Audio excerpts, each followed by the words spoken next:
অসুস্থ লোক আপনি ঢাকায় উঠলেন।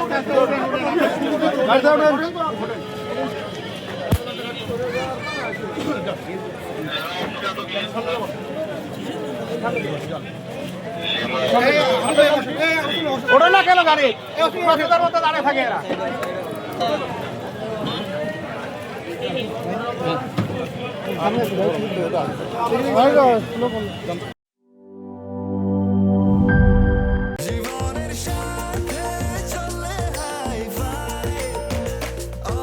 স্বাস্থ্যকর অল টাইম, সব সময় অল টাইম হেলদি লাইফ।